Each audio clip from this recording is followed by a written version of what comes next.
vocabulary, because we could use a dictionary, honestly. No, I mean, I expect people, it's good if they go, what did she talk about there? I don't get it, or go investigate. You see, Right. We're not here to answer all their questions, actually. Okay, well, I don't mind. Investigation is getting involved, and if they get involved, they learn, and then it becomes part of them.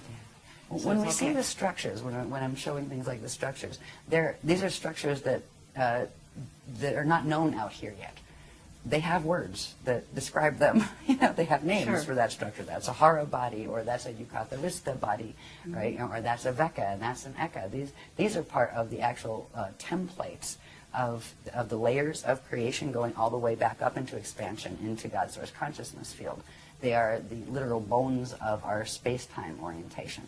So they are time references. When I talk about a Veka system, that is down here, closer to where we are in a Veka system, right? When you get up to the next level of ascension, there is the Eka system, which is at the core of 4 Vekas. Then you get up from there, and you have what's called an Akasha system, which has a set of all the smaller ones inside of it, right? And then an Akasha A system, and then you go up into the Yukatharista system, which is really, they are words to describe things that make perfect sense, to the people who are describing the Guardians. They're words in the ancient, what's called Anasazi language, which was the first spoken language in this time matrix. So a lot of the language that is used, that it's like, what is that? It's translations from those languages. Okay, does Anasazi relate to Anasazi? Actually, it does. Okay. The Anasazi were connected to the Guardians, actually. So did they ascend? Is that why they disappeared? Some of them did. Others, they were actually raided, from what I heard. They were raided and overtaken by another group, and some of that other group became Anasazis as well, where they became violent. And the original ones weren't like that, and some of them were evacs locally, is what I heard. Okay. The Kabbalah is got to be, I'm going to just say it here, to my understanding from what you're telling me, is that Kabbalah is not the positive ascension path. I would put this way, in relation to the Kabbalah, or the Bible, or the Koran, or any of the texts that are out there. There are elements of truth, all of which came from the original teachings that were on this planet. There were 12 legions of the Christ, 12 bodies of teachings that went with the CDD plates. There are pieces of those that have wound up in the religions of today, and there are distortions in all of them as well, which means they all carry a mixed path. Okay. And the way to tell, it takes a while to develop the sensitivity, but there is something inside and visible of everything, be it a cup or a cosmos or a set of letters written on a page. There's something called an encryption. An encryption is a very specific radiation signature that is underlying it in the dark matter template. When you get to a certain point in DNA activations, which sensitize your inner senses in your body, you can know with direct cognition. You can read a sentence and know which part is taking you in which direction. So anything, like the Kabbalah, there are some beautiful things in the Kabbalah. And they also use a mutated tree of life, because they don't remember any different. And they were tricked. Just like there's a lot of great things in the Christian religion that are, true to form, and a lot that aren't. There's been trickery ever since the Atlantean periods here. Well, there was before too, but that was the big showdown for trickery. And what we have now are the trickle-down ideas and piecemeal memory and piecemeal history of what could be salvaged from that time. There's a reason we don't remember. We'll get into that a little bit when we get into that stuff I talked about at the end that was important. But our stance isn't to make any of the other paths wrong. There's only one that we actually will stand against. If they're directly teaching Metatronic Death Star Merkaba, we have to address that. We don't address the people who are teaching it. We feel bad for the people who get caught up in that. I feel bad for anybody who's contacted by Toth. Because, well, I've known Toth in other lives, and I've known Toth in this life. And he once upon a time was a speaker. An Emerald Covenant speaker. And he broke the Emerald Covenant, and he decided to go with the Anunnaki races and go into a fall path and stole the technologies. And part of what he did is why this planet is going in the path it is now. So it isn't the people that We don't blame the teachers of those things, or the people listening to channels and they don't know what the heck they're listening to. I mean, right, it's cute and it's fun and it's lovely, and right, check its resume. But how do you? We're any of the religions, any of the New Age or the Old Age religions. There's good and there's not good in both of them. And it's almost like you need to feel out and feel what works right for you. But don't limit yourself to just saying, oh, well, it has to be the Jehovah God, or it has to be the Allah God, or it has to be the this God or that God. You can call God whatever you want, but God doesn't really need you to call it anything. It is beyond gender qualification. We were created in the image of God, all of us. And that doesn't mean we are all male or all female. It means we are all living consciousness fields that have the potential of direct creation and eternal life. And that is what that line meant.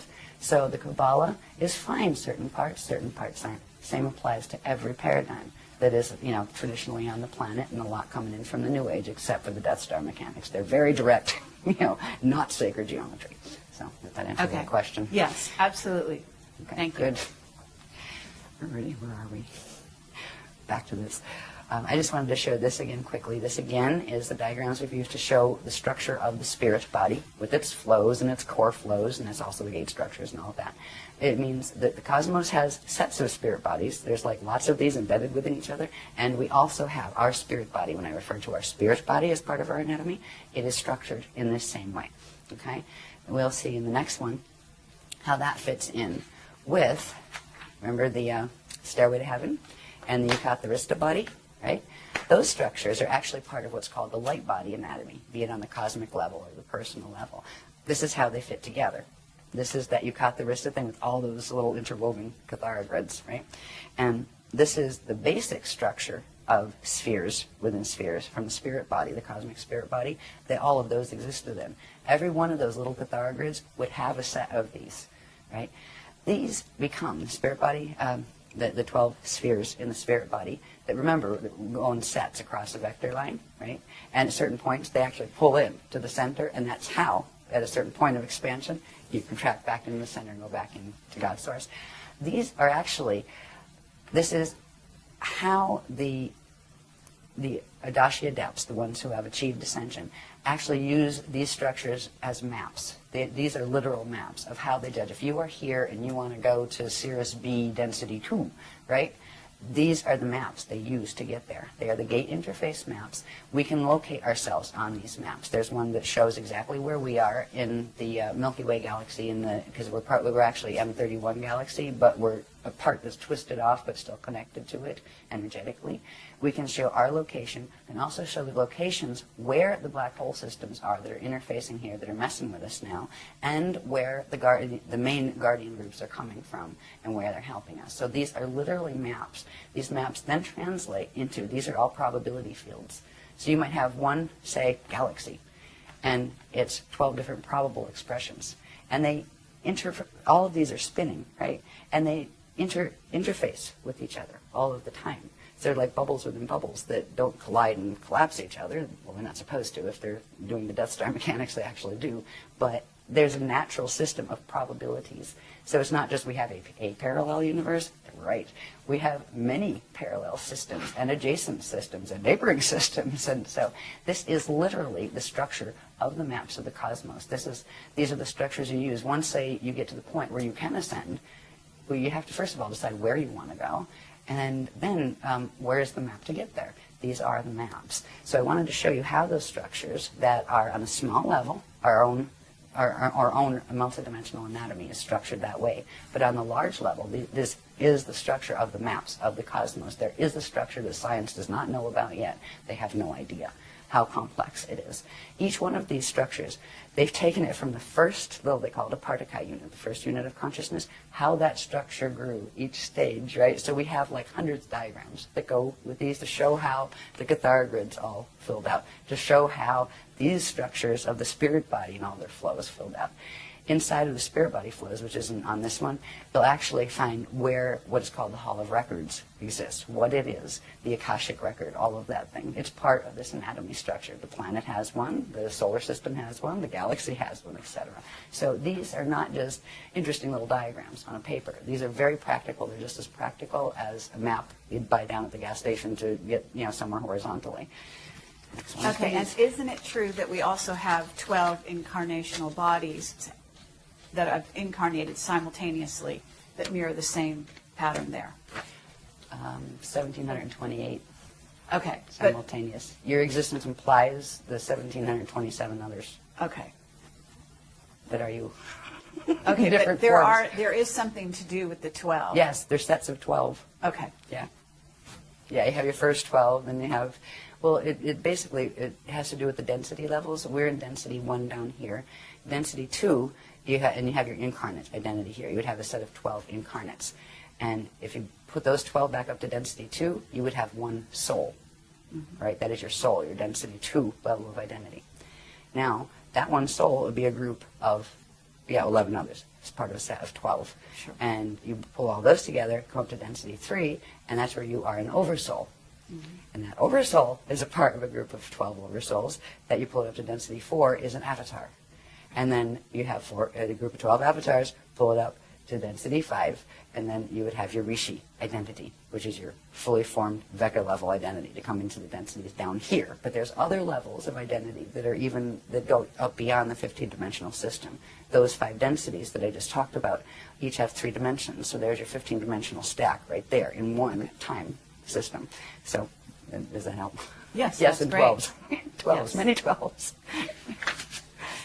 Yep. This is just a real quick glimpse to show that these time cycles that we've talked about in relation to these structures, they are quite specific. These were given as far as time frames. 1 time vector here on this planet, and they're using translations into Earth time. As we know Earth time, 1 time vector is 738 years. 1 time continuum is 4,426 years. 1 Uego is 26,556 years. A Uego time cycle is a Stargate cycle. That is when the Stargates on the planet open, once every that period, right? Right now it's distorted into what are called the false Yuga cycles, and we'll show you what that is at the end. But these go all the way up. There's galactic levels, there's universal levels, and these are the structure of time and how it works, and that yes, you can take it right into periods of time. It is because we are in a stellar activation cycle right now, and the last one was 26,556 years ago, and it failed. The gates did not open. They had to be shut closed because we got raided. That was called the Yanni Massacre period, where it was there was a lot of ships mowing people down, actually, in that one. Beam ships. And was this, we're not talking about Atlantis here, we're talking prior? There were several phases of Atlantis. Okay. All right, the last phase of it, the last pieces of it went under in 9558 BC. But way before that, there was Atlantis. There was in seeding 1, there was an Atlantis. In seeding 2, there was an Atlantis. And on Terra, there was an Atlantis. That's where it all came from. And a Lemuria. We had Lemuria, Lumania. There were different spellings of the names, but they were the same places and the same soul groups inhabiting them. Yeah. So this was like the 9558 BC period, the last period. That was like the late Atlantean period. So Okay. there was a lot of Atlantis period anyway. But these Stargate cycles, this is the cycle that our gates open on. This planet's gates are supposed to open on the 26,556-year cycle. It's now been shortened because of what they're doing to the planetary grids and the Stargates and the Templar to what's called the false Yuga cycles, which is plugged into the precessions of the equinox, which is not natural. And we'll look at what that is about and when that started, because that really came into fore about 13,000 years ago, when a major victory on, and this was an Atlantean drama, a major victory on, just let's say, the dark agenda side had occurred. They created something called the Toral Rift. It is a time rip. And they literally plugged Earth's Templar into this time rift and knew that when it came to the next stellar activation cycle, they would use it to draw Earth in. It's not just Earth they're after. Earth connects still to its corresponding planet, or star actually, in M31. It is called Eartha. There's still a direct energetic link between the gates. They're after M31 as well. So it's much bigger drama than people here realize. They're not just after little Earth. Earth has always been a fighting place because of its connection to the larger universe, and because it was connected as part of what was called the Crystal River Host. That was when, a long, long time ago, 360 billion years ago, when the Milky Way fell out of M31, there was a whole collective of guardian beings from various other, I hate the word ascended just because of the way it's misused down here, of the Adashi adepts, people who formed a coalition to assist in trying to re-evolve the Milky Way back into its natural position so it could continue as an ascension system. So, excuse me, I'm getting interrupted. They want me to go somewhere else. Okay, I don't know. Sometimes it'll happen. I'll let you see that. I don't have to let you see that, but I did. All right, they're saying go somewhere else for now. We'll come back to that. Okay, anyway. They don't want me to talk about galactic history yet. Okay. Yeah, I get that sometimes, even when I'm on stage. Okay, where I'll just get a little, hello. Okay. Why are you saying, what is their motivation? And if you want to put this question off till later, we can do that. But what you're saying, they were after Earth. They were after Earth, and they were after it because of its connection with the larger universe. So why? What is their motivation for taking us down, for closing it off and making it a finite system? Right. What is the core objective? Food. They're in a black hole system that has fallen. They're, because of the nature of the physics dynamics involved with creation, the way eternal life creation works, is when a thing falls, it loses its connection to the inflow and backflow of energy from the source consciousness field, which means it gets left with only the quantum it had when it fell. Now, everything is spinning. That takes energy. It uses up its energy. And if it doesn't suction energy off something else, it will implode and go back to space dust return, which is what a system was meant to do. So nobody gets stuck and everybody gets to go home, either as space dust or, whole through ascension, whichever, at least you go home.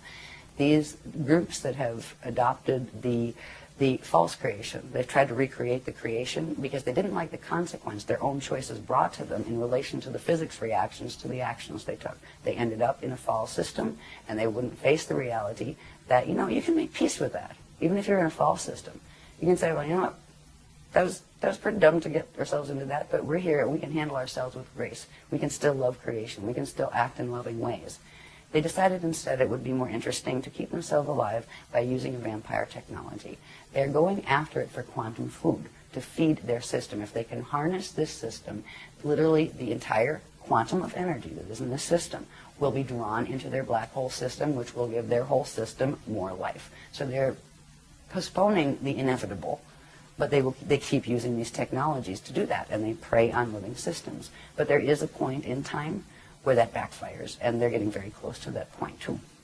So anyway, that is the core motivation. Okay. It's not that anybody's mad at anybody else, or they're fighting over this toy or that toy. This is big.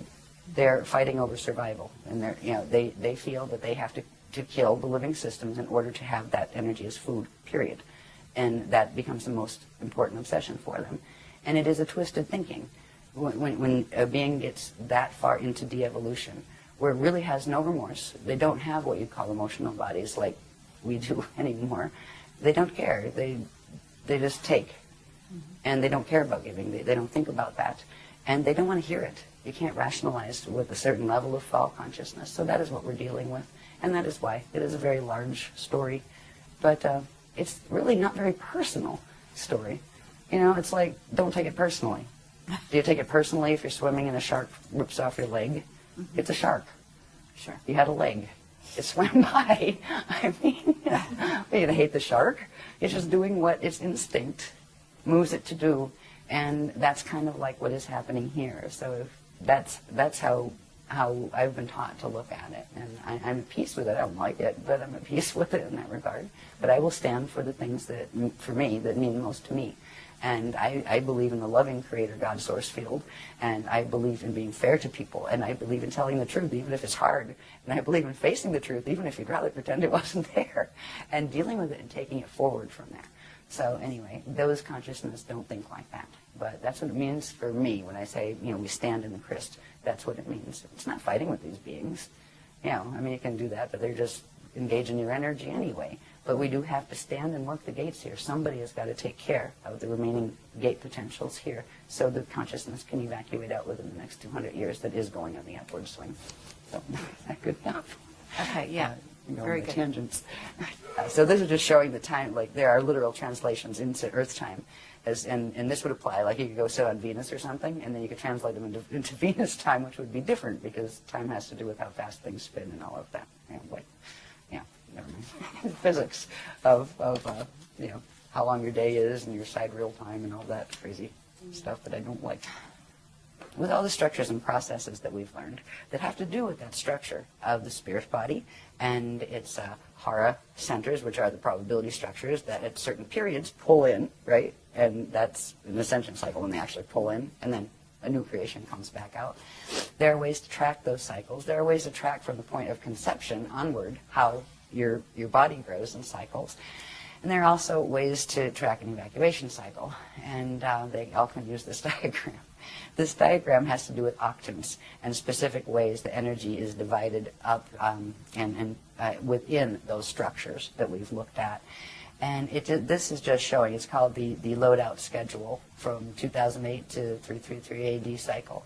Now, it doesn't mean we get this, the gates are going to be open here until 333 AD. They're going to close over here in 2230. That is when the gate systems here close.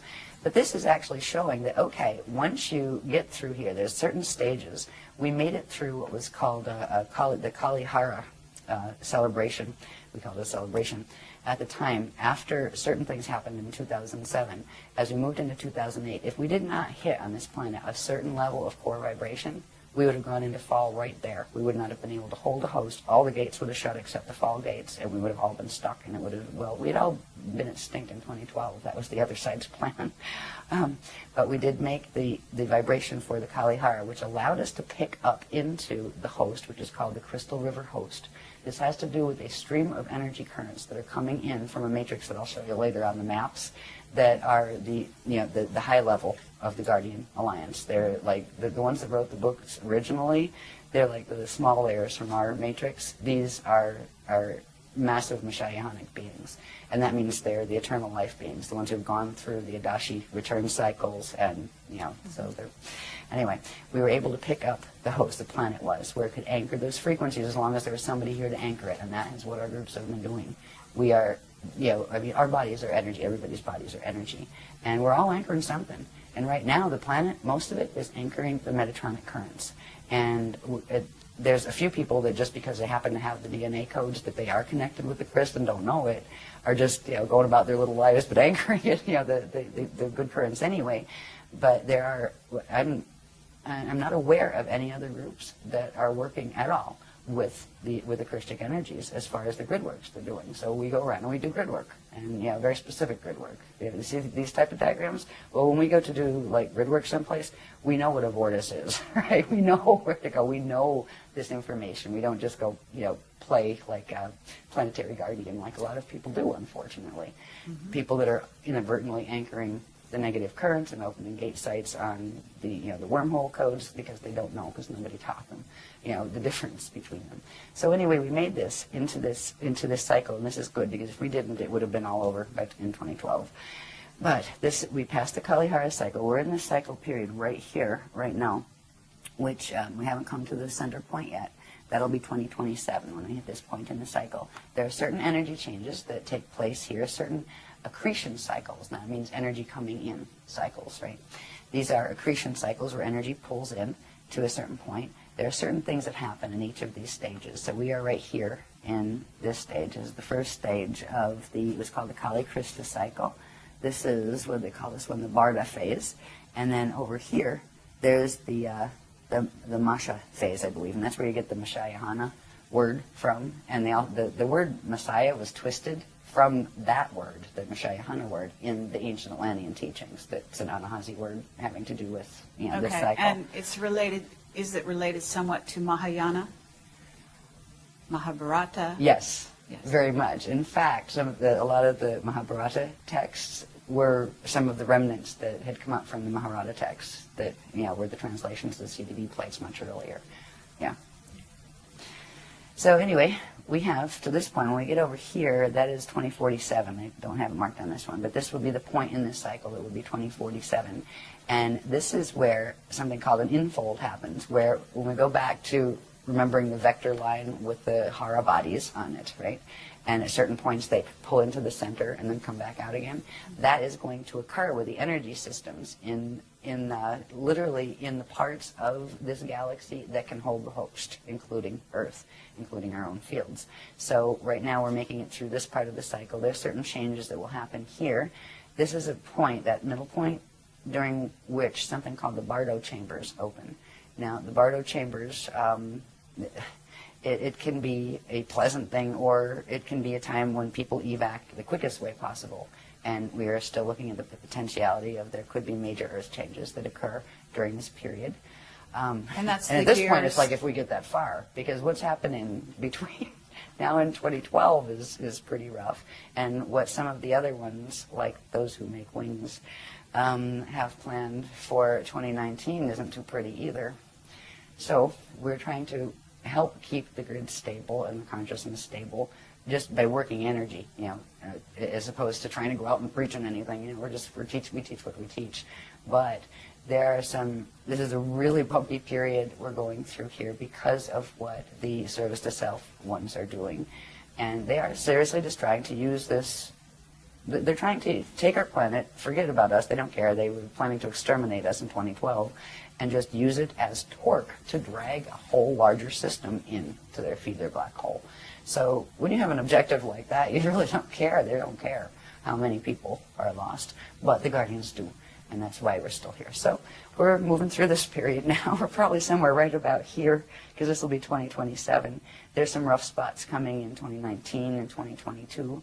And also we are in the middle, well, not quite the middle, but in March of, it's March 25th, 2007, there were certain things that a particular group of the Raider races called the Borgia that are connected with the Thetans. They kind of work together. They're on the negative side. They're part of the groups that are fighting over who's going to control this beast machine, this Death Star, Merkaba here. They did something with the solar gates at the core of the sun, and they forced closed what is called the prana seed.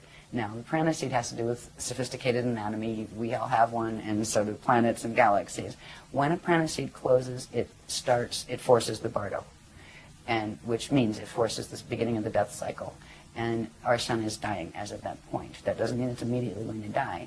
There are 15 layers of the dark matter template called the Rasha body that need to separate from the physical matter body. That will be done in 2022. Now, there is a gamma burst that is released, and right now it's being buffered every time one of those, they call them ring waves, solar ring waves, releases. And they will get stronger as it goes into the higher levels of the rings, the higher numbers of those 15. And 15 comes in 2022. So, so far so good. We haven't had any major gamma bursts, solar flares that wiped everything out. But these are other potentials that we are looking at as well as earthquakes and the usual stuff that end times dramas bring. Gosh. But it's not as bad as a lot of the things that some of the other people are teaching. I've heard certain people say that, oh, well, we won't even be here by 2013. Yeah, that's one of the Death Star people. Right? Okay. So I'd love to have a public debate about that one, Mr. So-and-so. Yeah, it would be great to do that. We invited that person.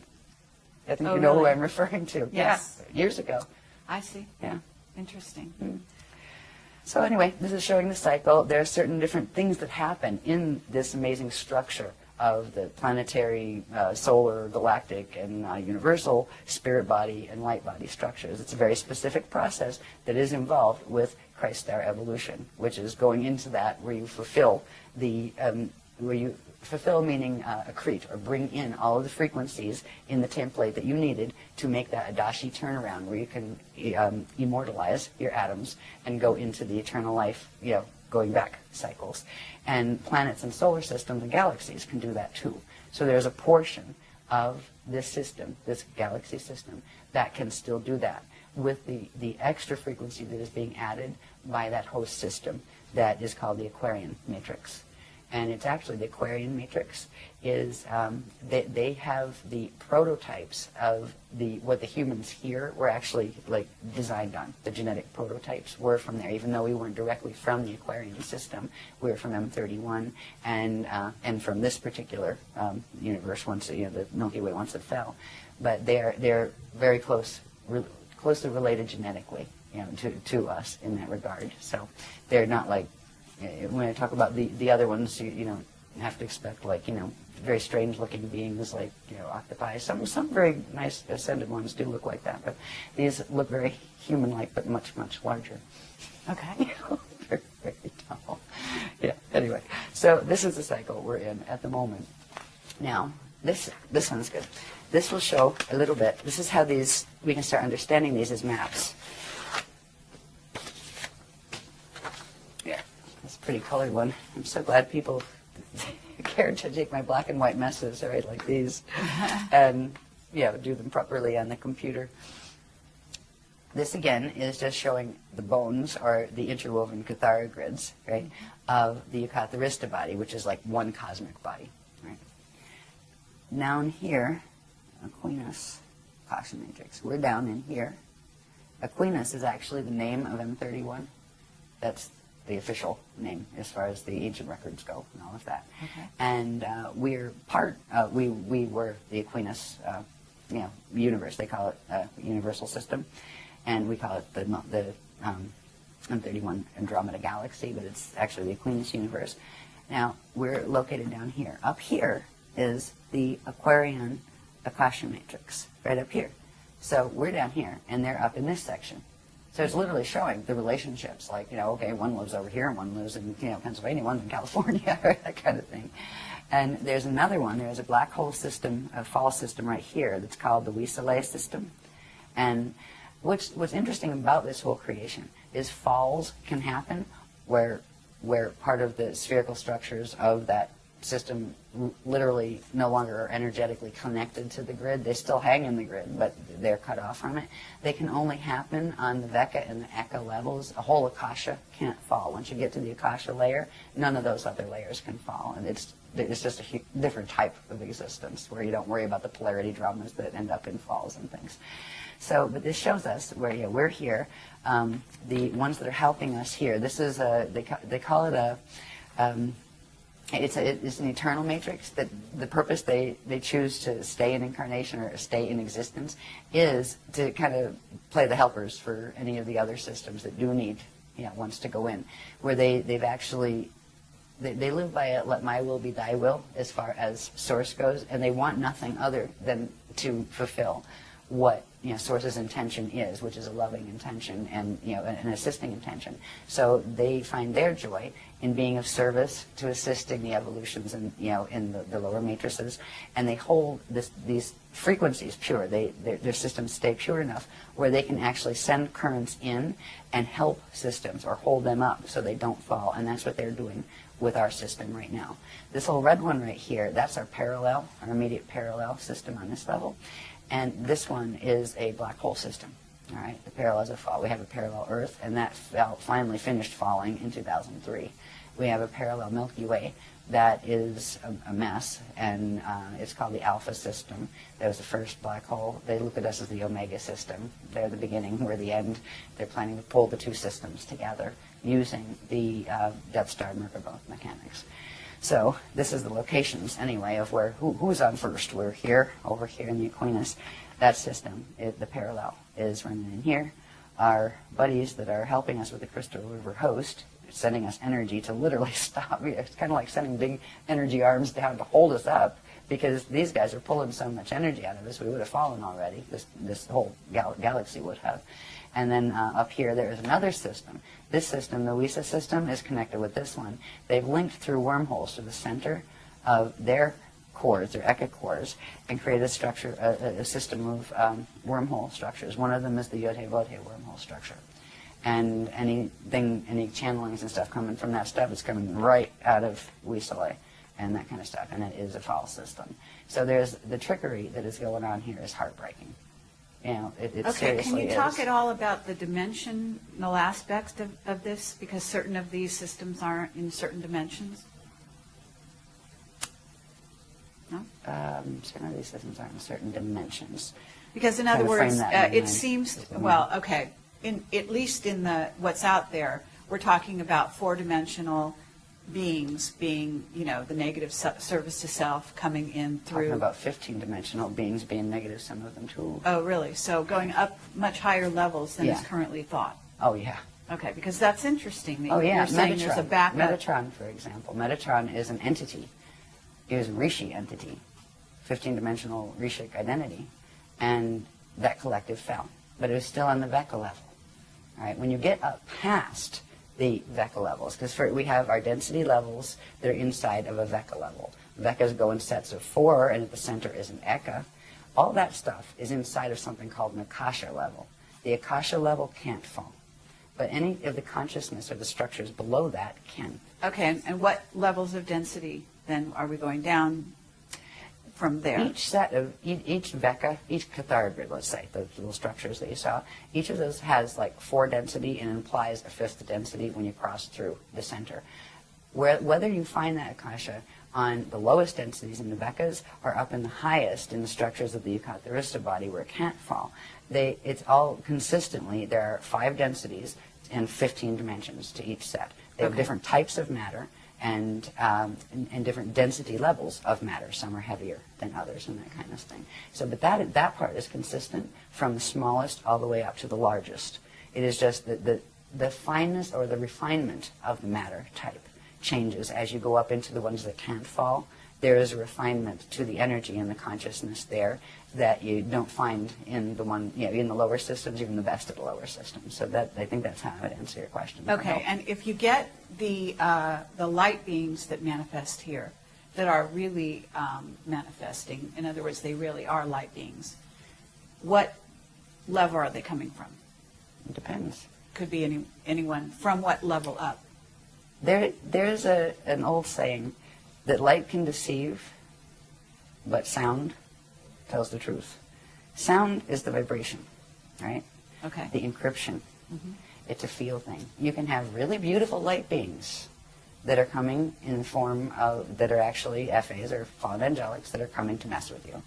You can have really, really ugly ascended ones that are really good. They come from many different levels. We are learning to turn ourselves into light. We are the things that they are teaching us now. We're learning first bilocation, next is translocation, and then eventually you get to do transmigration, but that requires having certain things where you actually aren't trapped by the planetary time cycles anymore. So light beings, where do they come from? Well, they could come from here. They could come from Venus next door. They could come from the highest levels or the lowest levels. There are light beings that come and visit out of the black hole systems, and there are ones that come and visit from the higher levels. So just because it's a light being doesn't mean it's good light. Okay. They've made a distinction. They taught us some very interesting mechanics about the difference of light or radiation signatures, right? There's something called Shalaya, living light, and it's a very specific configuration. It is created out of 3 units that form a light unit, and matter forms actually build out of these, right?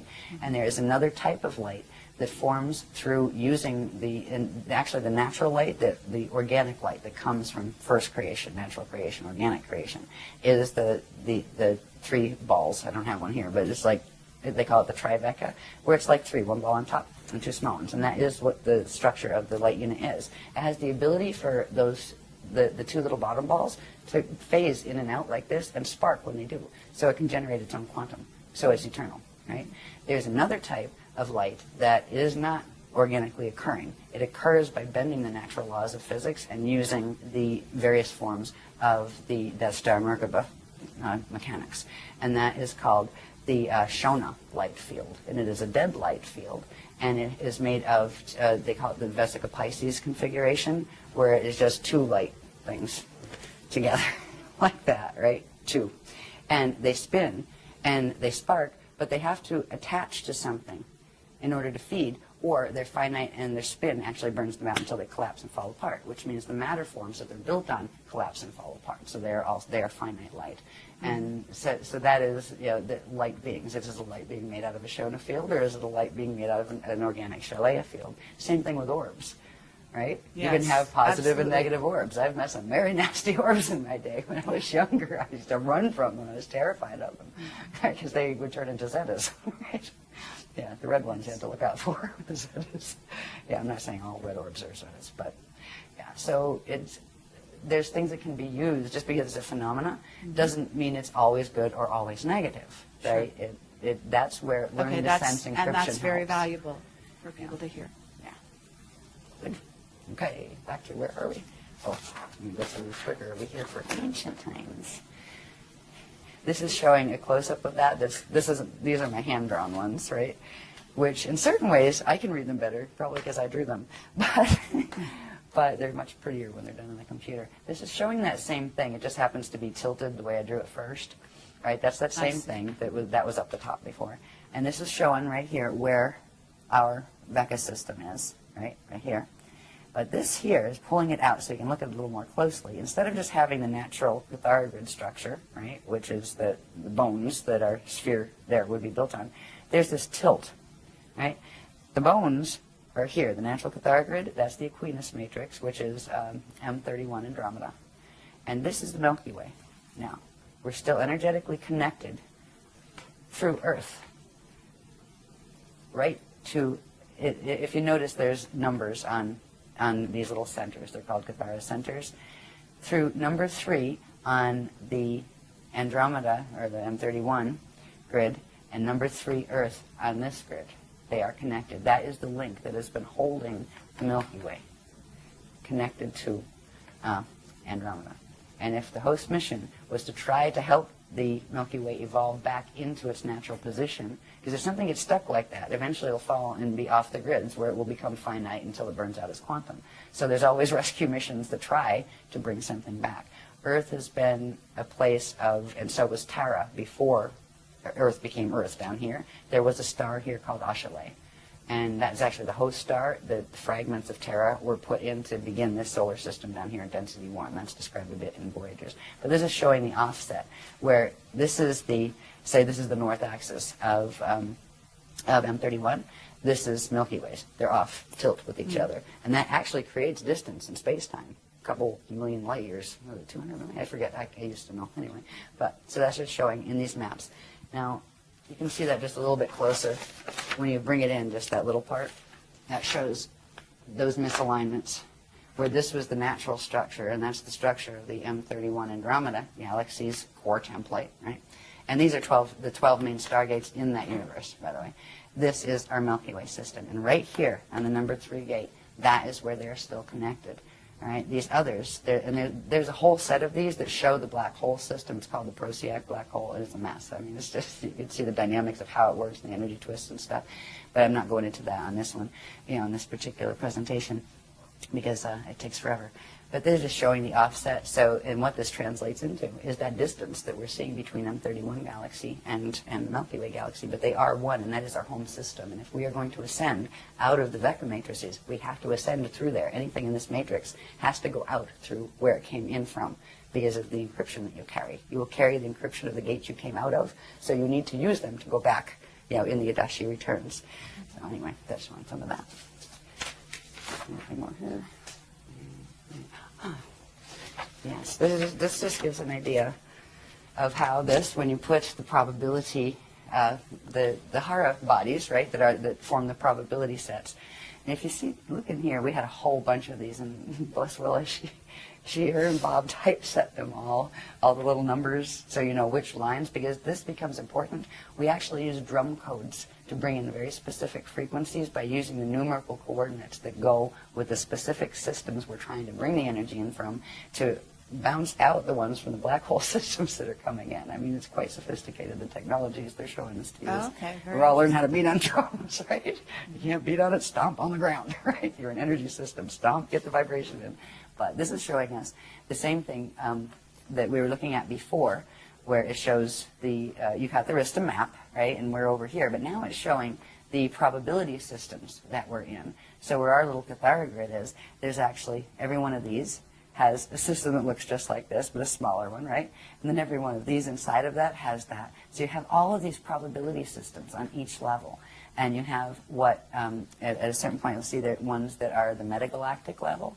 And the metagalactic level is where we're having issues with the parallel metagalaxy that goes down into the galaxy, and the black holes link in the center. And that's where, on our parallel, what's called our parallel Vecca, we are in Vecca 5, and they are in Vecca 2. That would be our parallel. They're at 90 degrees.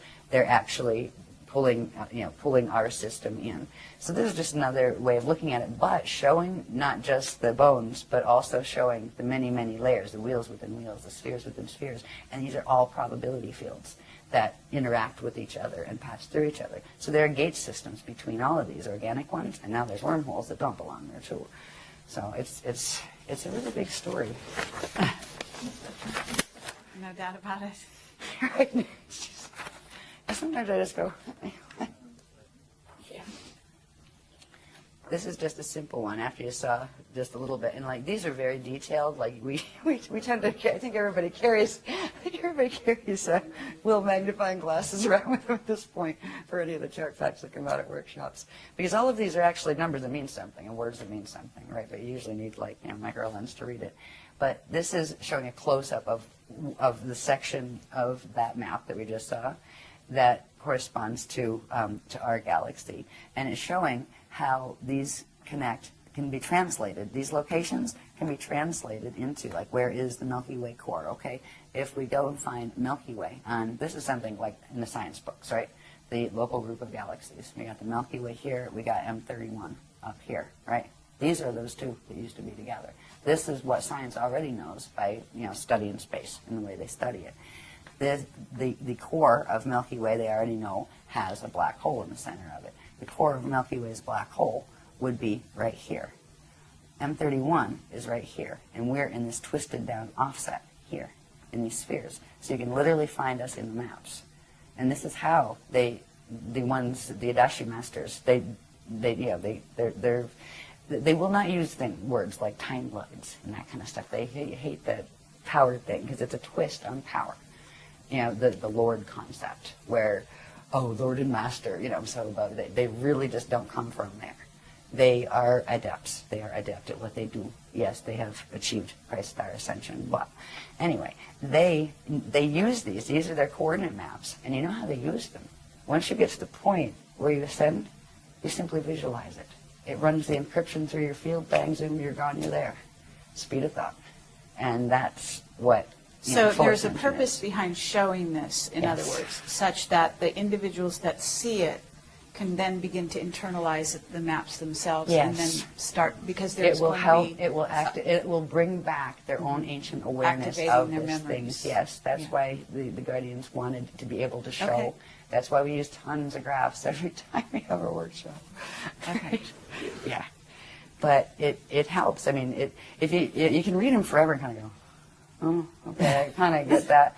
We tell people, don't worry about it. Just watch the sequence, and often it is the sequence. Because they'll show this graph, then they'll show this, and they create a wave, an activation wave. That if you have the codes that correspond to this in you, if you don't, it won't affect you at all. You say, I don't know, whatever, right? But you will it will help you wake up to the ancient knowledge if you Okay, carry and it. is there a correspondence in some of the crop circles?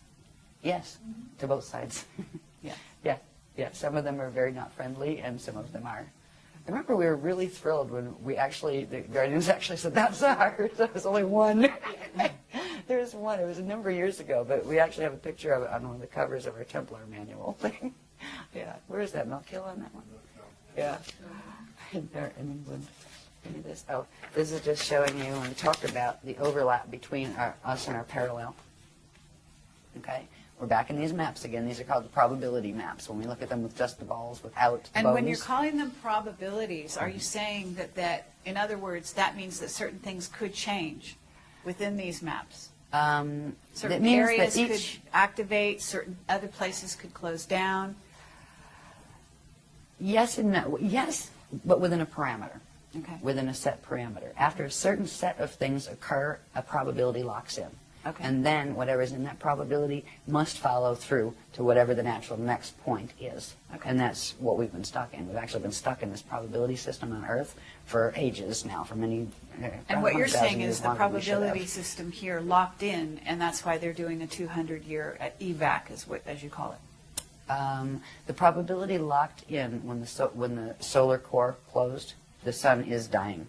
All right, and that is going to start at some point create red pulse, which is a vapor wave that takes out any life on the planet.